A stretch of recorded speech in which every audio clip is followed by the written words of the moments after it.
जलवायु संकट बढ़ता ही जा रहा है और इससे निपटने के लिए जो कदम उठाए जा रहे हैं उसकी रफ्तार धीमी है।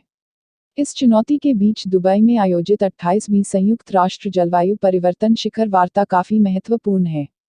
30 नवंबर से 12 दिसंबर तक शिखर वार्ता चलेगी। दुनिया में कार्बन उत्सर्जन को कम करने के लिए जितने धन की जरूरत है उतना उपलब्ध हो पाएगा या नहीं।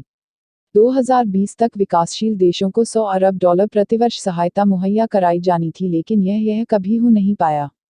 COP28 संयुक्त राष्ट्र की जलवायु के मुद्दे पर 28वीं बैठक है। यह हर साल होता है और जलवायु परिवर्तन पर दुनिया का एकमात्र बहुपक्षीय निर्णय लेने वाला मंच है, जिसमें दुनिया के हर देश की लगभग पूर्ण सदस्यता है। COP28 में शामिल होने के लिए PM मोदी दुबई पहुंच गए हैं। एक विकासशील देश होने के नाते इस साल COP28 शिखर सम्मेलन में भारत की भूमिका काफी महत्वपूर्ण होगी। दुनिया की सबसे बड़ी आबादी यहीं रहती है। भारत को COP28 बैठक के दौरान जलवायु परिवर्तन पर एक स्पष्ट रोडमैप की उम्मीद है। विदेश सचिव विनय क्वात्रा ने प्रधानमंत्री नरेंद्र मोदी की दुबई यात्रा से पहले कहा कि भारत को दुबई में चल रहे COP28 में जलवायु वित्तपोषण पर एक स्पष्ट रूपरेखा पर सहमति बनने की उम्मीद है। वार्ता में मीथेन उत्सर्जन पर व्यापक चर्चा होने की उम्मीद है। खासकर चीन के अपनी 2035 की जलवायु योजना में इसे संभावित ग्रीनहाउस गैस के रूप में शामिल करने की प्रतिबद्धता दोहराई है। मीथेन दूसरी सबसे प्रमुख ग्रीन हाउस गैस है, जिसमें ग्लोबल वार्मिंग को बढ़ाने में कार्बन डाइऑक्साइड की तुलना में अधिक खतरनाक क्षमता है। हालांकि विशेषज्ञों का मानना है कि इसका भारत पर उल्लेखनीय असर नहीं पड़ेगा, क्योंकि भारत पहले से ही कृषि केंद्रित उन उपायों को लागू कर रहा है जो लाभकारी है।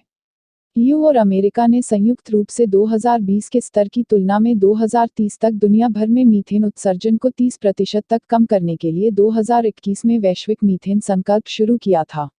लगभग 150 देशों ने इस पर हस्ताक्षर किए हैं, लेकिन चीन, भारत और रूस प्रमुख उत्सर्जकों में से हैं जिनका अब भी इसमें शामिल होना बाकी है। इस महीने की शुरुआत में दुनिया के शीर्ष 2 कार्बन उत्सर्जक देशों अमेरिका और चीन ने ग्लोबल वार्मिंग के लिए जिम्मेदार गैसों के उत्सर्जन को कम करने के लिए अपनी 2035 की राष्ट्रीय योजनाओं में मीथेन को शामिल करने का वादा किया था।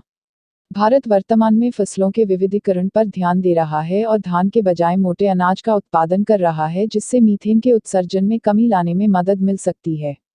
भारत हर बूंद अधिक फसल नामक योजना के माध्यम से जल संरक्षण पर ध्यान केंद्रित कर रहा है। साथ ही जैविक यूरिया के उपयोग को बढ़ाने के लिए एक कार्यक्रम शुरू किया गया है।